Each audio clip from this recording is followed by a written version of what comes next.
Hello again. We had a few thunderstorms pop up late this afternoon. The city peaked at 29 before the temperature jumped around in a weak afternoon sea breeze. Wispy high cloud that thickens at times but doesn't produce any wet weather. In eastern suburbs, we saw cumulus cloud bubbling up. That's a precursor to thunderstorms. These rapidly developed in the last 2 hours and they are hit and miss, but powerful if you are directly underneath. We have them away from the city near the ranges. They're in the outer northeast, all in through here. Montrose, Park Orchards, Yarra Glen, the north beyond Craigieburn, around Rockbank and Melton in the northwest too.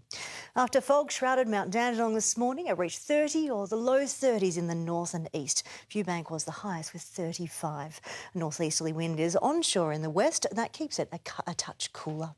High cloud is streaking across Victoria. It's coming in from the west. The radar shows rain falling from this high base cloud, but it evaporates before reaching the ground. These storms did fire up on the ranges. They came down into East Gippsland, 20 millimetres in Orbost in a short time.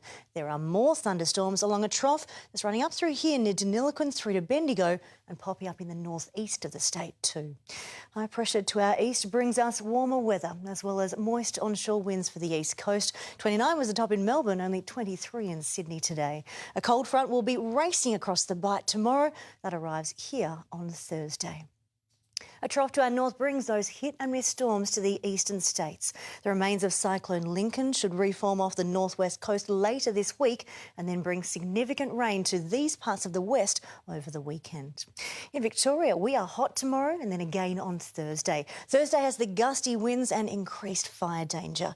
Then a cool change does roll through, but it has the potential for a line of thunderstorms. That's on Thursday afternoon into the early evening in Melbourne before we are all cooler on Friday.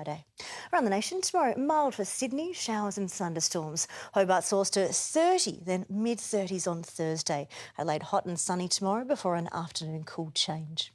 To Victoria, humid, warm to hot, partly cloudy. Thunderstorms, they fire up on the eastern ranges. They may come down into Gippsland, while isolated storms redevelop in the north, near and east of that trough.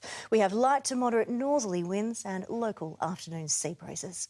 Closer in tomorrow is hot. It's a bit humid. It looks partly cloudy. There is the risk of afternoon storms only right near the ranges. Most suburbs do remain completely dry tomorrow. The city begins warm, 19. It jumps to 33 or 34. Dry all through inner Melbourne, a mix of sun and cloud. On the 8-day outlook, the peak of the heat is Thursday. I'm expecting 37, a hot and gusty wind, a late cool change with the risk of a severe thunderstorm, and then cooler as we go Friday and Saturday. So we're 33, maybe 34 tomorrow. We have a mix of sun and cloud. Storms stay well away from the city tomorrow, but could come in on Thursday. OK, thank you very much, Jane.